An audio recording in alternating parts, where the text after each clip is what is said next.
Hello class. আজকের chemical বন্ডিংয়ের যে লেকচারে প্রথমে আমি কিছু ডাউট ক্লিয়ার করব। যে আগের দিনের লেকচারে কিছু ডাউট ছিল, অনেকে আমাকে কোয়েশ্চেন করেছিল। ডাউটটা ছিল এই আয়নটাকে নিয়ে, সিএনও মাইনাস আয়নের যে স্ট্রাকচারটা আমি করতে দিয়েছিলাম ওই আয়নটাকে নিয়ে অনেকে ডাউট ছিল। ঠিক আছে, তো অনেকে বলছে যে লুইসের ফর্মুলায় বলা আছে যে যেটা কম ইলেকট্রোনেগেটিভ সেটা সবসময় মাঝখানে বসে। এবার অনেকে স্ট্রাকচার যখন করছে তখন তাদের স্ট্রাকচার এরকম আসছে, C triple bond N single bond O lone pair lone pair lone pair lone pair, তাদের স্ট্রাকচার এরকম আসছে। তো এটা যারা করছে তারা বলছে যে এটা আমরা এইভাবে ঠিকঠাকভাবে করতে পারছি, কিন্তু অনেকে কোশ্চেন করছে যে সিটা তো সেন্টারে হতে পারতো, কারণ সিটা তো লেস ইলেকট্রোনেগেটিভ, তাই না? কার্বন এখানে সব থেকে লেস ইলেকট্রোনেগেটিভ। তাহলে সি যদি সেন্ট্রালে হতো তাহলে তার স্ট্রাকচারটা কেমন হতো? সেটা আসতো এরকম, লোন পেয়ার লোন পেয়ার, এখানে একটা লোন পেয়ার অ্যান্ড এই স্ট্রাকচারটা এরকম আসতো। ঠিক আছে, তো ব্যাপারটা হচ্ছে কোনটা ঠিক, এটা ঠিক হবে নাকি এটা ঠিক হবে? কথাটা হচ্ছে দুটোই ঠিক, দুটোই ঠিক, কিন্তু লুইস স্ট্রাকচার অনুযায়ী এটা ঠিক। এবারে এটা ঠিক কার জন্য? এই যে আয়নটা তৈরি হচ্ছে, এই যে হোল মাইনাস, যেটা এটাও মাইনাস হোল মাইনাস, এই যে আয়নটা তৈরি হচ্ছে নিচেরটা, নিচের আয়নটা হচ্ছে সায়ানেট আয়ন, এর নাম হচ্ছে সায়ানেট আয়ন। ঠিক আছে, আর উপরের যে আয়নটা আছে তার নাম হচ্ছে ফালমিনেট আয়ন, ফালমিনেট আয়ন, এটা হলো সায়ানাইড আয়ন। ঠিক আছে, তাহলে যদি বলে সায়ানাইড আয়নের লুইস স্ট্রাকচার কোনটা হবে, সেটা হচ্ছে এটা হবে, যেখানে একদম লুইসের কনসেপ্ট মেনে এখানে কার্বনটা মাঝখানে আছে। আর যদি কার্বনের বদলে যদি নাইট্রোজেনটা মাঝখানে থাকতো তখন সেটা হয়ে যাবে ফালমিনেট আয়ন। ঠিক আছে, আচ্ছা, নেক্সট যেটা কনফিউশন সেটা বলা হয়েছিল যে যে আমি যদি এখানে ডবল বন্ডটা কমিয়ে বা আমি যদি এরম স্ট্রাকচার করি, হয়তো অনেকের এরম স্ট্রাকচার আসতে পারে। যে ধরো প্রথম যেই প্যারেন্ট স্ট্রাকচারটা নিলাম ফালমিনেটের, ধরো আমি স্ট্রাকচারটাকে এরকম করলাম যে C double bond N double bond ও,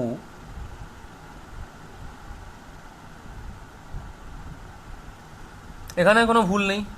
কেন ভুল নেই? কারণ দেখো এই কার্বনটার দেখো অক্টেট হয়ে গেছে 1 2 3 4 5 6 7 8, নাইট্রোজেনটার অক্টেট হয়ে গেছে 1 2 3 4 5 6 7 8, অক্সিজেনেরও অক্টেট হয়ে গেছে 1 2 3 4 5 6 7 8। ঠিক আছে, আবার কেউ যদি এটাকে এভাবে লেখে, ধরো C single bond N triple bond O, আর এটা এরকম, দেখো এখানেও কোনো প্রবলেম নেই। কেন প্রবলেম নেই? এই দেখো 1 2 3 4 5 6 7 8, এই কার্বনটা অক্টেট হয়ে গেছে। এই নাইট্রোজেনটা দেখো 1 2 3 4 5 6 7 8, এই অক্সিজেনটা দেখো 1 2 3 4 5 6 7 8।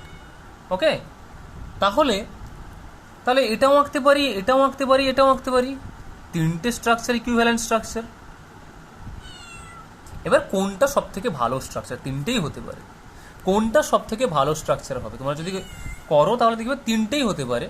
কোনটা সব থেকে বেস্ট স্ট্রাকচার হবে, তাহলে এইটা জানার জন্য আমাকে কি করতে হবে? ফর্মাল চার্জ ক্যালকুলেট করতে হবে। আচ্ছা, যদি আমি আমি এখানে করিয়েছি ফালমিনেট আয়নের স্ট্রাকচারটা, আমি সায়ানাইডটা নিচে করিয়ে দিই। সায়ানাইডের প্রথম যে স্ট্রাকচারটা কেমন করেছিলাম, এই, আচ্ছা আরেকটা রকম হতে পারে, সেটা হচ্ছে এটা হতে পারে। আরেকটা রকম হতে পারে,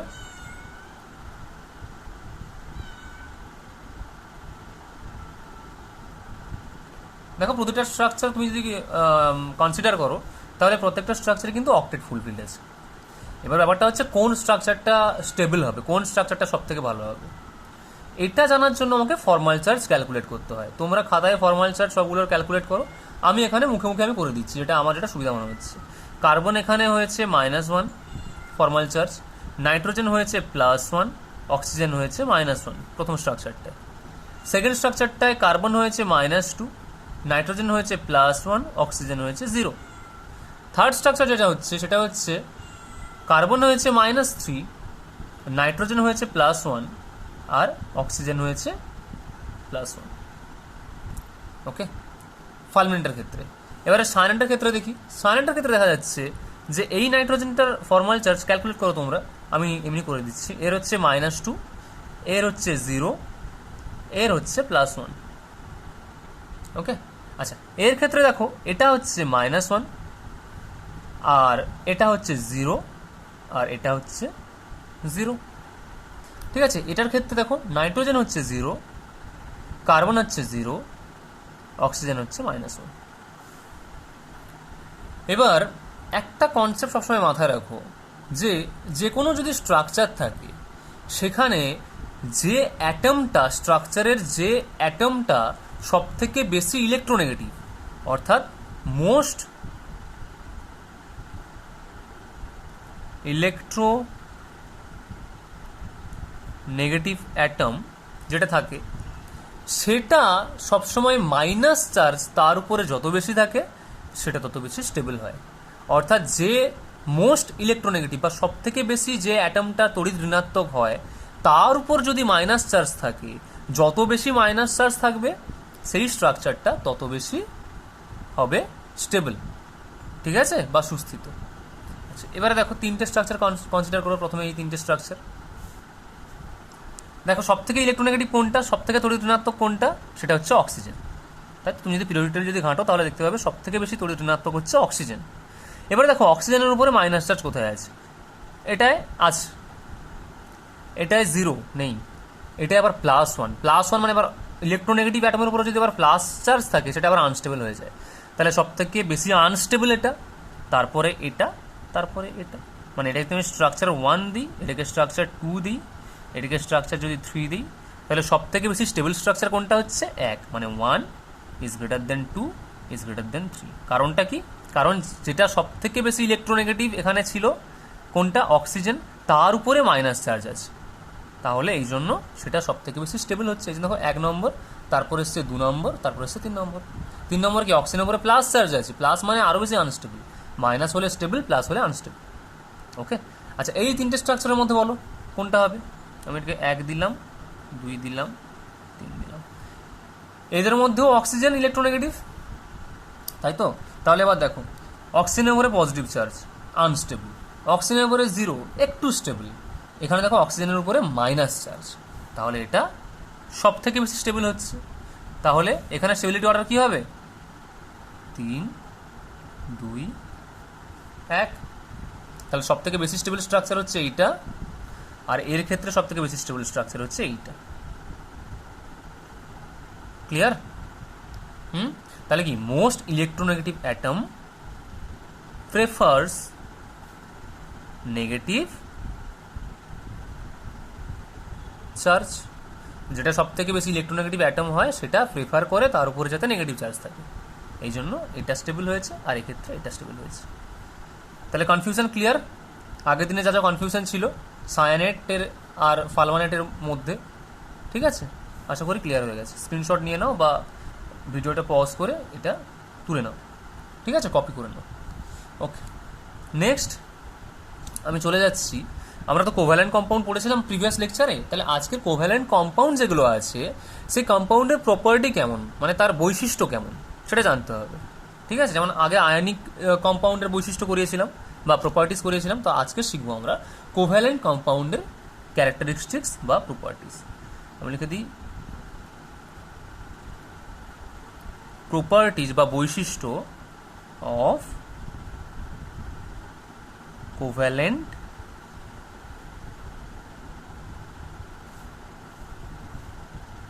কম্পাউন্ডস।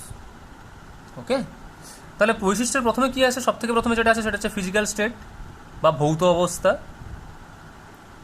ফিজিক্যাল স্টেট বা যেটাকে বাংলায় বলে ভৌত অবস্থা। আচ্ছা দেখো, আয়নিক কম্পাউন্ডের ক্ষেত্রে কি ছিল, ওখানে আয়ন তৈরি হয়েছিল, ক্যাটায়ন অ্যানায়ন তৈরি হয়েছিল। আর ক্যাটায়ন অ্যানায়নগুলো স্থির তাড়িতিক আকর্ষণ বল বা ইলেকট্রোস্ট্যাটিক ফোর্সের দ্বারা একে অপরের সঙ্গে কি হয়ে গেছিল, অ্যাটাচড হয়ে গেছিল, আবদ্ধ হয়ে গেছিল।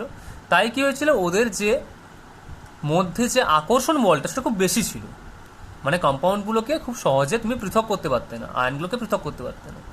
কিন্তু এর ক্ষেত্রে কি হয়েছে, এর ক্ষেত্রে দেখো শেয়ারিং অফ ইলেকট্রন হয়েছে, তাই না? কোভ্যালেন্ট কম্পাউন্ডের ক্ষেত্রে কি ইলেকট্রন পেয়ারকে শেয়ার করছে, যে ঠিক আছে আমার আছে তোর আছে, শেয়ার করে নি। শেয়ার করে বন্ড তৈরি হয়েছে। আর যেখানে শেয়ারিং হয় সেখানে পজিটিভ নেগেটিভ তৈরি হতে পারে না। পজিটিভ নেগেটিভ তখনই তৈরি হয় যখন কমপ্লিট ইলেকট্রন ট্রান্সফার হয়, তখন কি হয়, ক্যাটায়ন অ্যানায়ন তৈরি হয়। কিন্তু যখন শেয়ারিং হয় তখন কি হয়, পজিটিভ নেগেটিভ বা ক্যাটায়ন অ্যানায়ন তৈরি হয় না। এর ফলে কি হয়, এদের মধ্যে কোনো স্থির তড়িৎ আকর্ষণ বল বা ইলেকট্রোস্ট্যাটিক ফোর্স থাকে না, স্ট্রং ইলেকট্রোস্ট্যাটিক ফোর্স থাকে না। তাই কি হয়, এই কম্পাউন্ডের মধ্যে যে তোমার আকর্ষণ বলটা বা ইন্টারাকশনটা সেটা খুব উইক হয়। ঠিক আছে, তাহলে এটা কি, উইক ইন্টারাকশন বিটুইন কম্পাউন্ডস। কারণটা কি বললাম, কারণটা হচ্ছে এরা ক্যাটায়ন অ্যানায়ন তৈরি করতে পারে না, এরা ইলেকট্রন শেয়ার করে বন্ড তৈরি করে, তাই এই বন্ডটা উইক হয়। ঠিক আছে, আচ্ছা, তাহলে যদি এদের মধ্যে যদি ইন্টারাকশন যদি উইক থাকে, এরা যদি একে অপরের কাছে যদি খুব শক্তভাবে যদি আবদ্ধ না থাকে, তাহলে কম্পাউন্ডের স্টেট কেমন হওয়া উচিত, ভৌত অবস্থা? কঠিন নিশ্চয়ই হবে না। কঠিন কখন হবে, যখন খুব স্ট্রংলি তারা অ্যাটাচ থাকবে, তাদেরকে ভাঙা অনেক কষ্টসাধ্য হবে, সেটা হচ্ছে কঠিন অবস্থা। এটা তো উইকলি একে অপরের সাথে অ্যাটাচড হয়ে আছে। তাহলে এদের এদের ভৌত অবস্থা কি হওয়া উচিত? এক নম্বর হওয়া উচিত কি, তুমি বলতে পারো যে কঠিন হবে না, কিন্তু নরম কঠিন হবে। যেমন আমি বলতে পারি সফট সলিড বা কোমল কঠিন বা সফট সলিড বলতে পারি, বা হতে পারে কি লিকুইড হতে পারে, মানে তরল হতে পারে। আর একটা কি হতে পারে, গ্যাসিয়াস হতে পারে, তাই তো। লিকুইড যেমন HCl, গ্যাস যেমন তোমার যে কোনো গ্যাস যেমন অক্সিজেন, নাইট্রোজেন, এরা কি, এরা সব একে অপরের সাথে কোভ্যালেন্ট বন্ডে অ্যাটাচড হয়ে আছে। দেখিয়েছি, এর আগের দিনে দেখিয়েছি HCl, অক্সিজেন, নাইট্রোজেন। ঠিক আছে, নেক্সট পয়েন্ট হচ্ছে স্ফুটনাঙ্ক ও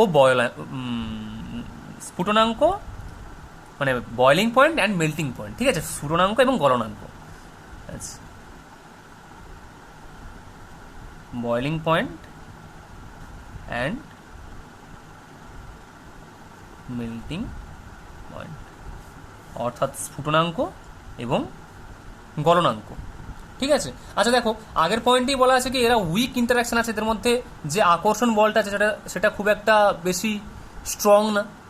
ঠিক আছে, আর যদি তাদের মধ্যে আকর্ষণ বল যদি স্ট্রং না থাকে, তাহলে তাদেরকে এই মানে ফোটাতে বা গলাতে কি হবে, কম পরিমাণ শক্তির দরকার হবে, কম পরিমাণ তাপের দরকার হবে। কারণ কি, তারা একে অপরের সঙ্গে যেহেতু স্ট্রং বন্ধনে আবদ্ধ নয়, তাই তারা কি করবে, সহজেই ছেড়ে চলে যেতে চাইবে। তাই এদের সহজে ছেড়ে চলে যেতে চাইবে মানে কি, তাতে কম শক্তি দিলেই তারা সহজেই ছেড়ে চলে যেতে চাইবে, বা কম তাপ দিলেই।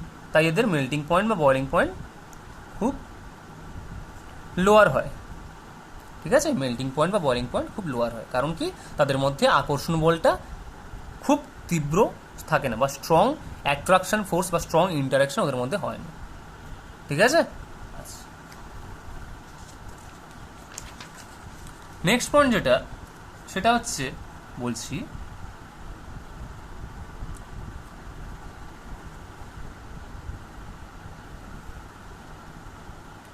কন্ডাক্টিভিটি,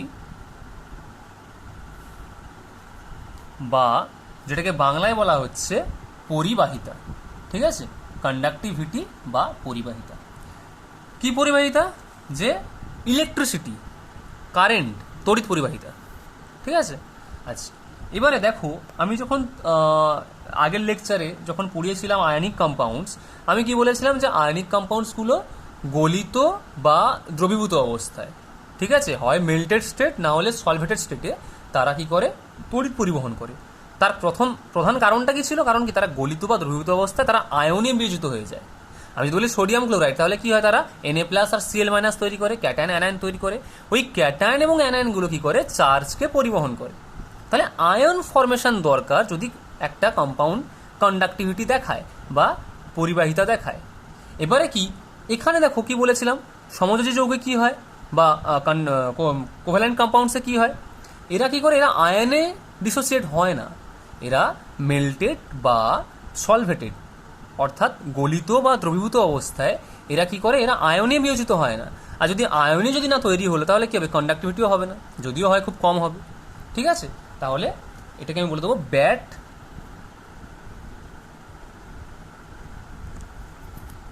কন্ডাক্টার্স বা খুব খারাপ পরিবাহী। ঠিক আছে, আচ্ছা, এবারে কেন খারাপ পরিবাহী বললাম, যে no ions are form in solvated or melted states. ঠিক আছে, আচ্ছা, কারণ কি গলিত এবং দ্রবীভূত অবস্থায় এরা আয়নে বিয়োজিত হয় না, এই জন্য এরা ইলেকট্রিসিটি কন্ডাক্ট করতে পারে না। আচ্ছা, এখানে কিছু এক্সেপশন আছে। এক্সেপশন হচ্ছে যে তুমি যদি HCl যদি নাও, এটা কি, এটা একটা কোভ্যালেন্ট কম্পাউন্ড বা সমযোজী যৌগ। ঠিক আছে, বলছে এটা যখন তুমি পিওর নিচ্ছ, পিওর HCl বা একদম বিশুদ্ধ HCl নিচ্ছ, সেটা তখন কি করে, কন্ডাক্টিভিটি দেখায় না। খুব ভালো কথা বলেছি, কন্ডাক্টিভিটি দেখায় না, কারণ এটা কি সমযোজী যৌগ। কিন্তু আবার কি বলেছি না, যে এরা গলিত এবং দ্রবীভূত অবস্থাতেও ভালো কন্ডাক্টিভিটি দেখাবে না। কিন্তু একে তুমি যদি জলে যদি দ্রবীভূত করে দাও, ওয়াটারে, তখন এটা হয়ে যাবে খুব ভালো একটা কন্ডাক্টর, গুড কন্ডাক্টর। তাহলে এক্ষুনি আমি বললাম যে সমযোজী যৌগ বা কোভ্যালেন্ট কম্পাউন্ড তারা কি করে, কন্ডাক্ট করতে পারে না গলিত বা দ্রবীভূত অবস্থায়। কিন্তু এখানে HCl এর ক্ষেত্রে দেখছি এই জলে দ্রবীভূত হয়ে এ গুড কন্ডাক্টর হয়ে যাচ্ছে। তাহলে এটা কি, এটা হচ্ছে এক্সেপশন, একটা ব্যতিক্রম, তাই তো? আচ্ছা, কেন হচ্ছে রিজনটা দেখে নিই। বলছে HCl যখন জলের সঙ্গে যুক্ত হয়ে যাচ্ছে, তৈরি করে দিচ্ছে H3O plus plus Cl minus. এবার বুঝতে পারলে, জলে দ্রবীভূত হয়ে এরা তৈরি করে ফেলছে একটা ক্যাটায়ন আর একটা অ্যানায়ন। আর কি, যেহেতু আয়ন তৈরি করে ফেলছে মানে কি, এরা ইলেকট্রিসিটিকে তখন পরিবহন করবে, বা এরা পরিবাহী হয়ে যাবে বা কন্ডাক্টর হয়ে যাবে। ঠিক আছে, তাই HCl ইন অ্যাকুয়াস মিডিয়াম বা HCl ইন ওয়াটার, এরা কি একটা গুড কন্ডাক্টর অফ ইলেকট্রিসিটি হয়ে যাবে। ঠিক আছে, ক্লিয়ার? আচ্ছা, নেক্সট আসছি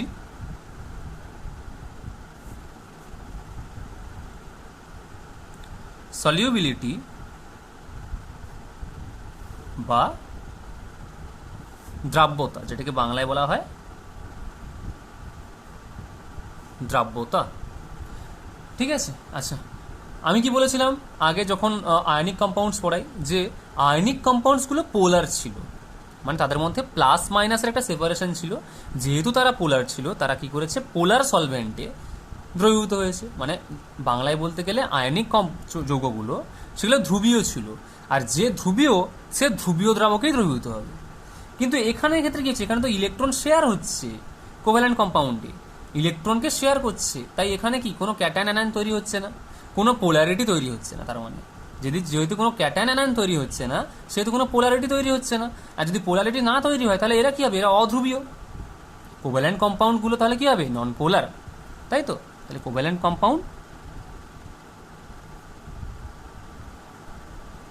কম্পাউন্ডস আর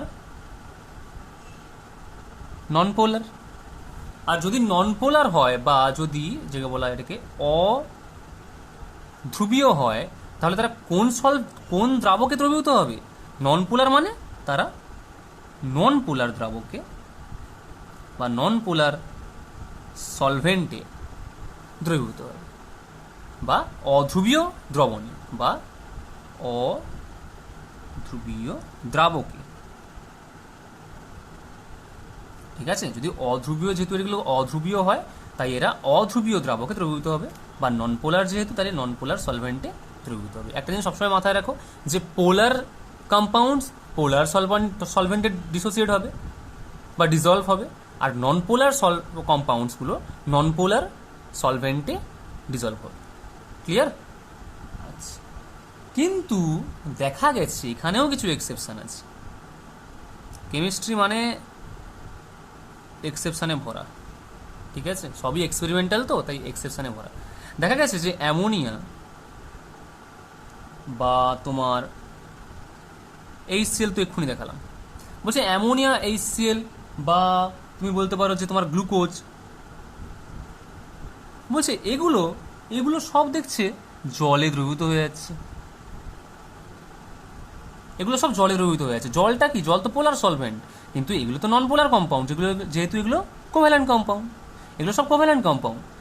মানে নন পোলার কম্পাউন্ড। তাহলে নন পোলার কম্পাউন্ড তো নন পোলার দ্রাবকে দ্রবীভূত হবে। আচ্ছা, নন পোলার দ্রাবক কিছু কিছু বলে দিই। CCl4 এটা একটা খুব পপুলার নন পোলার দ্রাবক, ঠিক আছে? CCl4 নন পোলার দ্রাবক। আচ্ছা, এবার দেখো যেটা হচ্ছে যে অ্যামোনিয়া, HCl, গ্লুকোজ, এরা কি করছে? এরা হচ্ছে নন পোলার কম্পাউন্ডস। তো এরা নন পোলার দ্রাবকে দ্রবীভূত হওয়ার কথা, কিন্তু এরা এই যে জল পোলার দ্রাবকে দ্রবীভূত হয়ে যাচ্ছে। কেন হচ্ছে? যখন আমি ডিটেলসে পড়াবো হাইড্রোজেন বন্ডিং, তখন বুঝতে পারবে কেন হচ্ছে, ঠিক আছে? এগুলো কি করছে? এগুলো হচ্ছে সব হাইড্রোজেন বন্ডিং করছে। এখন জেনে রাখো, এগুলো সব হাইড্রোজেন বন্ডিং করছে এবং হাইড্রোজেন বন্ডিংয়ের মাধ্যমে জলে দ্রবীভূত হয়ে যাচ্ছে, ঠিক আছে? Due to hydrogen bonding, due to hydrogen bonding. Okay, এবার নেক্সট এটা করব,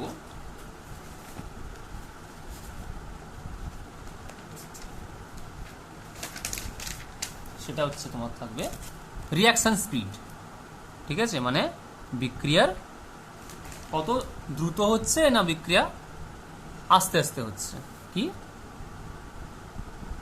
রিয়াকশন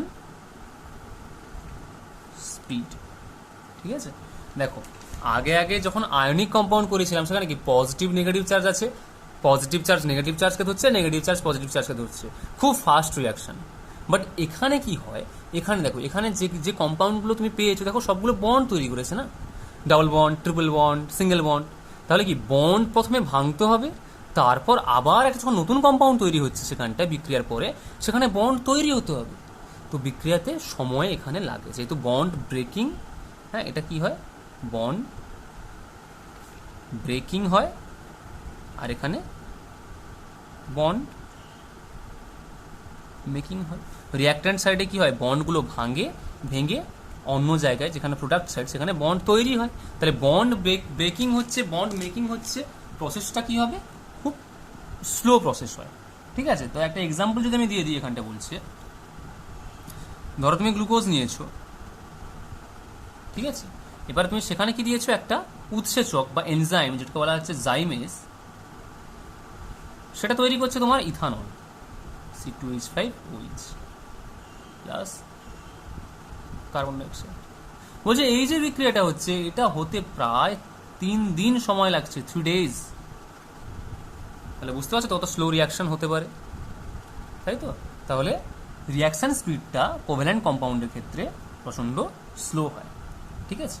আর একটা পয়েন্ট যেটা হচ্ছে, এটা বলি আমি, প্রপার্টিসগুলোকে শেষ করে দেবো। এটাকে বলা হচ্ছে বন্ড ডিরেকশনালিটি বা বন্ধনের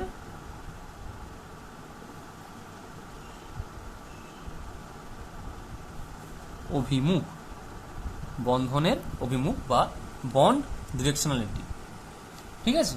বলছে এদের যেহেতু single bond, double bond, triple bond তৈরি হচ্ছে, যেহেতু ইলেকট্রনের শেয়ারিং হচ্ছে, ওখানে কি ছিল? পোলার কম্পাউন্ডের ক্ষেত্রে কি ছিল, বা তোমার আয়নিক কম্পাউন্ডের ক্ষেত্রে কি ছিল? Positive and negative charge. Negative ও পজিটিভকে অ্যাট্রাক্ট করতে পারে, পজিটিভ ও নেগেটিভকে অ্যাট্রাক্ট করতে পারে। বাট এখানে যেহেতু বন্ড ফরমেশন হচ্ছে, তাই এদের থাকবে, দে হ্যাভ বন্ড ডাইরেকশন। আর যেহেতু বন্ড ডাইরেকশন আছে, তাই কম্পাউন্ডগুলোর নির্দিষ্ট শেপ অ্যান্ড সাইজ থাকবে, ঠিক আছে? তাহলে কম্পাউন্ডগুলোর যেহেতু বন্ড ডিরেকশন আছে, তাই কম্পাউন্ডগুলোর নির্দিষ্ট একটা শেপ বা জিওমেট্রি থাকবে, ঠিক আছে? তাহলে এটা হলো বন্ধনের অভিমুখ। আচ্ছা, এই জিনিসটা, যে শেপ, জিওমেট্রি, এগুলো সব আস্তে আস্তে বুঝতে পারবে। আমি যখন হাইব্রিডাইজেশনে ঢুকে যাব, তখন এগুলো সব, যতগুলো এখন কনফিউশন আছে, তখন সব ক্লিয়ার করে দেবো, যে কীভাবে এদের শেপ আছে, জিওমেট্রি আছে, কেন জিওমেট্রি শেপ হচ্ছে, সব বুঝিয়ে দেবো, ঠিক আছে?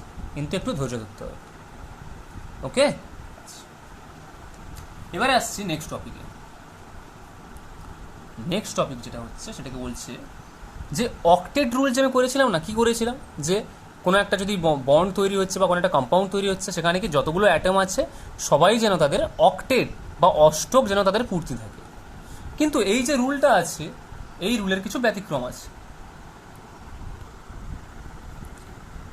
ডেভিয়েশন অফ অক্টেট রুল মানে অক্টেট যে রুলটা আছে সেখানে কিছু ব্যতিক্রম দেখা যায়, ঠিক আছে? তাহলে বলে দিই, ডিভিয়েশন অফ অক্টেট রুল, বা বাংলায় লিখতে পারো অষ্টক নিয়মের বা অষ্টক রুলের, হ্যাঁ, ব্যতিক্রম। এখানে কিছু কিছু জিনিস দেখা যায়, মানে দেখো কিছু কিছু কম্পাউন্ড দেখতে পাবে যেখানে অ্যাটমগুলো দেখবে অক্টেট ধরো পূর্ণই হয়নি, কিন্তু কম্পাউন্ডটা প্রকৃতিতে এক্সিস্ট করে, নেচারে এক্সিস্ট করে, নেচারে থাকে এবং খুব স্টেবল অবস্থায় থাকে। আবার দেখবে কিছু কিছু কম্পাউন্ডে কিছু কিছু অ্যাটম যেগুলো আছে, সেন্ট্রাল অ্যাটম যেটা আছে, তার কি হবে, তার অক্টেট মানে অষ্টক পূর্তি হয়েও বেশি হয়ে গেছে, মানে 8টা ইলেকট্রনের থেকেও তার কাছে বেশি ইলেকট্রন আছে, কিন্তু তাও কি হচ্ছে, তাও সে থেকে যাচ্ছে, স্টেবল অবস্থায় প্রকৃতিতে এক্সিস্ট করছে, ঠিক আছে? তাহলে সেইগুলো একটুখানি দেখি যে কী কী কম্পাউন্ড আছে সেগুলো যেগুলো অক্টেট রুল মানছে না। আচ্ছা, প্রথমে একটা এক্সাম্পল দেখি যেটাকে বলা হচ্ছে ইনকমপ্লিট অক্টেট।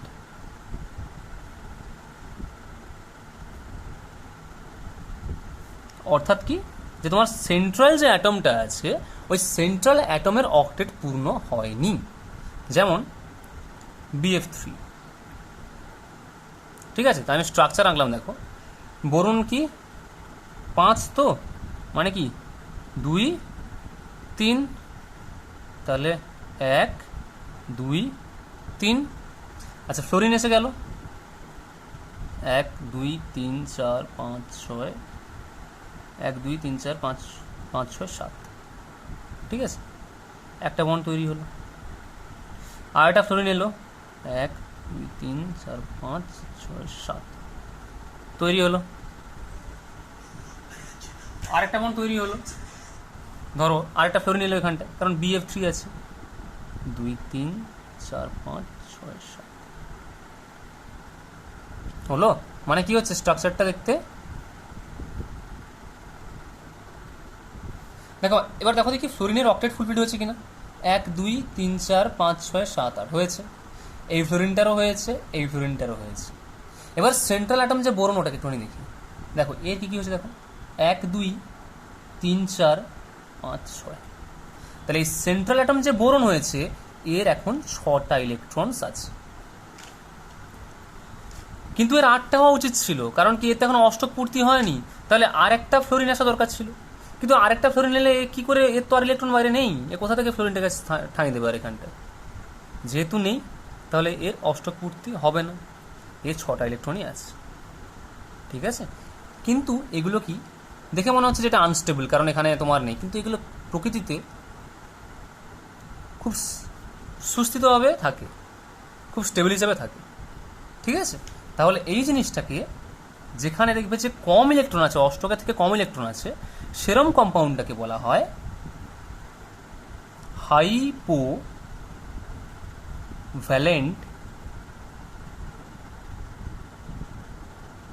কম্পাউন্ডস। কি, হাইপোভ্যালেন্ট কম্পাউন্ডস। হাইপো মানে কি কম আছে, হাইপোভ্যালেন্ট কম্পাউন্ডস, কারণ কি অষ্টকের থেকে কম পরিমাণে এখানে ইলেকট্রন আছে, 8টার থেকে কম ইলেকট্রন আছে, 6টা আছে, ঠিক আছে? তাহলে এরকম কম্পাউন্ডকে বলা হবে হাইপোভ্যালেন্ট কম্পাউন্ডস। ওকে, নেক্সট এটা হচ্ছে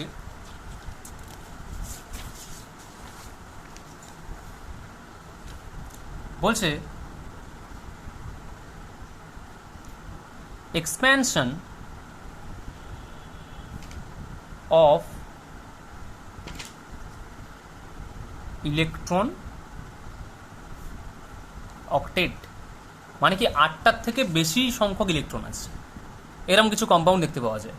যেমন ধরো আমি বললাম, আমি ধরলাম SF6, আরও আছে PCl5, আরও আছে IF7। এইসব কম্পাউন্ডগুলোতে সেন্ট্রাল যে অ্যাটমটা আছে তার 8টার থেকে বেশি ইলেকট্রন আছে, দেখে নি। আচ্ছা, সালফারটাকে একটু ভাঙি, কত 16, তো মানে 2 8 6, তাই তো? ফ্লোরিন তো আগেই করেছি, 2 5, ঠিক আছে? সরি 2 7, 5 না, 2 7, কারণ 9 এটা। ওকে, আচ্ছা এবারে করি, আঁকি সালফার 6টা, 1 2 3 4 5 6, 6টা ইলেকট্রন আছে। ফ্লোরিন এসছে, দেখো ফ্লোরিনে কটা, 1 2 3 4 5 6 7, একটা বন্ড হলো। আরও একটা টোটাল 6টা ফ্লোরিন নিয়ে আসতে হবে, কারণ SF6 ফ্লোরিন 1 2 3 4 5 6 7 হলো। আর একটা ফ্লোরিন নিয়ে এলাম 1 2 3 4 5 6 7 হলো। আর একটা ফ্লোরিন নিয়ে এলাম, আর একটা ফ্লোরিন, আর একটা ফ্লোরিন। দেখো ফ্লোরিনগুলো কিন্তু অক্টেট ফুলফিল হয়ে গেছে, নিজেদের বাইরে ছিল 1 2 3 4 5 6 7 8, সবগুলো সেম, সবগুলো ফ্লোরিনগুলো অক্টেট হয়ে গেছে। এবার তুমি সেন্ট্রাল সালফারটাকে দেখো কটা বন্ড তৈরি করেছে, 1 2 3 4 5 6, 6টা বন্ড মানে টোটাল 12টা ইলেকট্রন। যেখানে 8টা ইলেকট্রন হলে অক্টেট ফুলফিল হয়ে যেত, সেখানে এখন হয়েছে 12টা ইলেকট্রন। ঠিক আছে, কারণ 6 2 12, দেখো 1 2 3 4 5 6 7 8 9 10 11 12। তার মানে কি অষ্টকের থেকে বেশি হয়ে গেছে, 8টার থেকে বেশি হয়ে গেছে। কিন্তু এটা কম্পাউন্ডটা প্রকৃতিতে থাকে, SF6 প্রকৃতিতে স্টেবলভাবে পাওয়া যায়, দেখা গেছে। তার মানে কি এখানে অষ্টক রুলের ব্যতিক্রম ঘটেছে, এক্সেপশন ঘটেছে। এরম কম্পাউন্ডকে বলা হচ্ছে হাইপার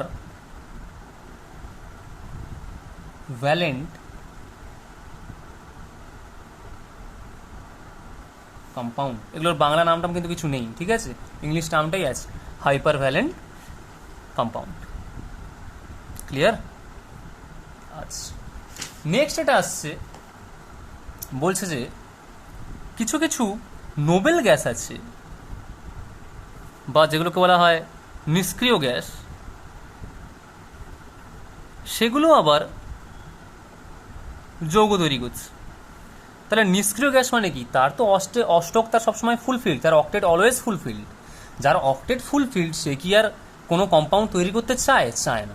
কিন্তু প্রকৃতিতে দেখতে পাওয়া যায়, যেমন HCF2 জেননটাকে নিষ্ক্রিয় গ্যাস, দেখো সেটা একটা কম্পাউন্ড তৈরি করে ফেলেছে এখানটায়। KrF2 ক্রিপ্টন আর কি, XCOF2, XeF6, এই যে কম্পাউন্ডগুলো এটসেট্রা আরও অনেক কম্পাউন্ড হয়, ঠিক আছে, এগুলো নোবেল গ্যাস কম্পাউন্ড। মানে এরা প্রথমত নোবেল গ্যাস, নিষ্ক্রিয় গ্যাস, এরা কম্পাউন্ড তৈরি করতে চায় না, কিন্তু প্রকৃতিতে এইসব কম্পাউন্ড মাঝে মাঝে দেখতে পাওয়া যায়। তাহলে এখানে কি অষ্টক যে রুলটা আছে, সেই রুলটার ব্যতিক্রম হয়েছে। অষ্টক রুল কি বলেছিল, যে এরা কম্পাউন্ড তৈরি করতে পারবে না, কারণ এদের বাইরে 8টা ইলেকট্রন যদি হয়ে যায় তাহলে তারা কাউকে দেবে না ইলেকট্রন, কারোর কাছ থেকে ইলেকট্রন নেবেও না। কিন্তু এরা দেখো কম্পাউন্ড তৈরি করে ফেলেছে, তাহলে এটা কি অষ্টক নিয়মের ব্যতিক্রম ঘটেছে। ঠিক আছে, আর বলছে অড নাম্বার ইলেকট্রনস, মানে বিজোড় সংখ্যার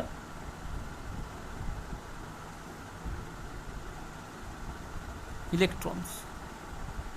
বলছে আমরা যত যৌগ এতদিন অবধি করেছি, সব যৌগগুলো দেখো, যদি তুমি ভ্যালেন্স ইলেকট্রনগুলোকে যোগ করো, তাহলে দেখবে হয় বন্ড তৈরি হয়ে গেছে, আর কিছু লোন পেয়ার আছে, কিন্তু তুমি কোনো সিঙ্গেল ইলেকট্রন দেখতে পাবে না। মানে এর আগে তুমি যতগুলো লুইস স্ট্রক স্ট্রাকচার তুমি করেছো দেখবে, সেখানে হয় বন্ড তৈরি হয়েছে, আর কি বন্ডের বাইরে কি বাকিগুলো সব electron pair, lone pair electron আছে। পেয়ার মানে কি জোড় সংখ্যার ইলেকট্রন আছে। কিন্তু অড নাম্বার অফ ইলেকট্রন থাকতে পারে, যেমন নাইট্রিক অক্সাইড NO। বলছে তুমি এটাকে স্টাডি করো। আচ্ছা, এটাকে তুমি স্টাডি করো, এখান থেকে তুমি প্রথমে জেড বের করো, ঠিক আছে। জেড মানে কি, নাইট্রোজেনের বাইরের কক্ষে 5টা ইলেকট্রন আছে, অক্সিজেনের বাইরের কক্ষে 6টা ইলেকট্রন আছে, 11টা। তাহলে সূত্র অনুযায়ী লোন পেয়ার ইলেকট্রন কতগুলো হবে, Z minus bond pair electrons. তাহলে Z minus bond pair, Z কত এখানটায় 11, আর বন্ড পেয়ার ইলেকট্রন কীভাবে বের করতে হয়, প্রথমে একটা সিঙ্গেল বন্ড করে দাও এন আর ওর মধ্যে, একটা বন্ড মানে 2টো ইলেকট্রন, মানে 9। ঠিক আছে, এবার যদি 9 হয় তাহলে তুমি করে এখন বসাও, একটা 9টা মানে কি দেখো, 1 2 3 4 5 6 7 8 9, একটা সিঙ্গেল ইলেকট্রন বসছে, কারণ এর লোন পেয়ার অফ ইলেকট্রন 9টা এসছে। তাহলে 1 2 3 4 5 6 7 8 9। এবার দেখো অক্সিজেনের অক্টেট ফুলফিল হয়েছে, 1 2 3 4 5 6 7 8, হ্যাঁ হয়েছে। নাইট্রোজেনের কি হয়েছে, 1 2 3 4 5, না হয়নি। তাহলে আমি কি করবো, একটা লোন পেয়ার কেটে লোন পেয়ার দিয়ে একটা ডবল বন্ড তৈরি করে দেবো, আগের দিন করিয়েছিলাম। তাহলে এখন দেখো কতগুলো অক্সিজেন অক্টেট হয়ে গেছে, 1 2 3 4 5 6 7 8 তো হয়েই ছিল, এখনো হয়ে আছে। এর দেখো 1 2 3 4 5 6 7। তাহলে এবার আমি কি করব, আরও একটা বন্ড তৈরি করব না? যদি আমি আরও একটা বন্ড তৈরি করি এখানটায়, দেন অক্সিজেনের নাইট্রোজেন যেটা আছে এর এবার অক্টেট ছাড়িয়ে যাবে।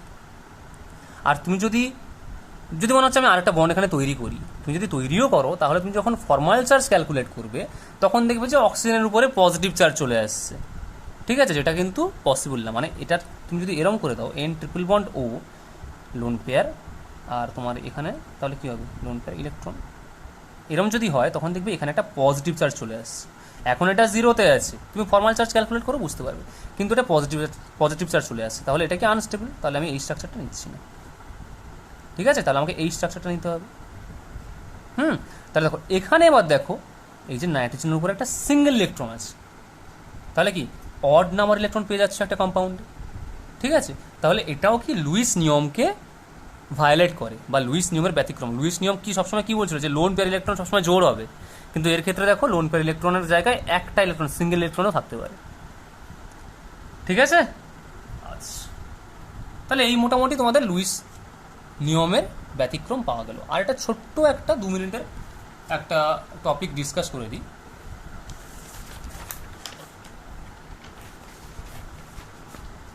যেটাকে বলছে যে ভ্যারিয়েবল কোভ্যালেন্সি। ঠিক আছে, কি বলছে, ভ্যারিয়েবল কোভ্যালেন্সি, বা যদি বাংলায় বলো তাহলে সেটা হবে পরিবর্তনশীল সমযোজ্যতা। মানে আমি একদিন কি জানি, যে আমি একদিন জানি ধরো ফসফরাসের তার সমযোজ্যতা 3 হয়, কারণ কি তার বাইরের কক্ষে 3টে বিজোড় ইলেকট্রন থাকে। এটা কি করে কোভ্যালেন্সি করে আসে, যে কতগুলো বিজোড় ইলেকট্রন বাইরের কক্ষে আছে, নাম্বার অফ আনপেয়ার্ড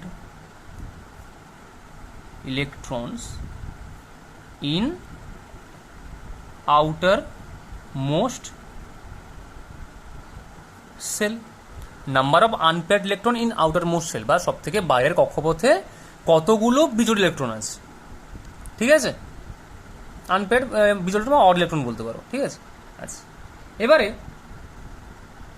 দেখো তুমি এখন ফসফরাসকে আমি ধরো কনসিডার করছি। ধরো আমি বলছি ফসফরাস যেটা হচ্ছে সেটা PCl3 কম্পাউন্ডও তৈরি করতে পারছে, আবার PCl5 কম্পাউন্ডও তৈরি করতে পারছে। যখন সে PCl3 তৈরি করছে তখন তার কোভ্যালেন্সি বা সমযোজ্যতা হচ্ছে 3, আর যখন সে PCl5 তৈরি করছে তখন তার সমযোজ্যতা হচ্ছে 5। মানে একটাই অ্যাটম তার দুটো সমযোজ্যতা দেখা যাচ্ছে, মানে কি পরিবর্তনশীল সমযোজ্যতা। আচ্ছা, কেন হচ্ছে? তাহলে আমাকে একটু ইলেকট্রন বিন্যাসটা জানতে হবে। কি ফসফরাস কত 15, ইলেকট্রন বিন্যাস করো 1s2 2s2 2p6 3s2 3p3।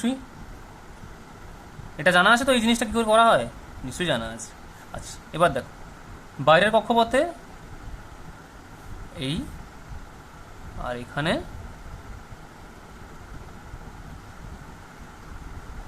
এই, এটা এত জানা আছে কি? মানে এরকম আগে শেখা হয়েছে কোনো জায়গায়? যদি না শেখা হয় আমাকে কনফিউশন থাকলে আমাকে বলো, কারণ এইরকম ইলেকট্রন বিন্যাস শিখেছো কিনা আমার জানা নেই। ঠিক আছে, এটা কিন্তু এইভাবে কিন্তু এখন ইলেকট্রন বিন্যাস করতে হবে। যদি না শেখা থাকে তাহলে এটার উপরে আমি একটা কমপ্লিট ক্লাস নিয়ে নেবো। ঠিক আছে, আমাকে বলে দিও। এখন দেখে নাও, দেখো দেখো বাইরে দেখো 3টে বিজোড় ইলেকট্রন আছে।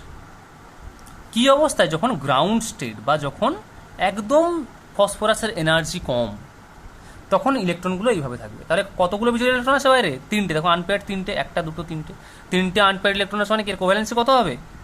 কোভ্যালেন্সি হবে 3। কিন্তু যদি আমি বলি যে এই ফসফরাসটা এক্সাইটেড স্টেটে আছে বা উত্তেজিত অবস্থায় আছে, তখন কী হবে জানো তো? তখন হচ্ছে এই দেখো 1s2 2s2 2p6 3s2 3p, মানে কি 3pর পরে আরেকটা সেল থাকে যেটা বলে 3d, পির পরে d থাকে। তখন কি করবে? আরেকটা সেলে ও ইলেকট্রনকে ট্রান্সফার করবে। মানে দেখো আগে ছিল তো এরকম,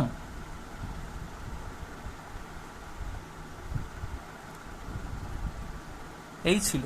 এখন যখন তুমি বাইরে থেকে কোনো একটা এনার্জি দিয়েছো তখন কি ইলেকট্রনগুলো উত্তেজিত হয়ে যাবে। উত্তেজিত হয়ে এই যে ডি যেখানে আছে, ডির আবার কি 5টা উপশেল আছে 1 2 3 4 5।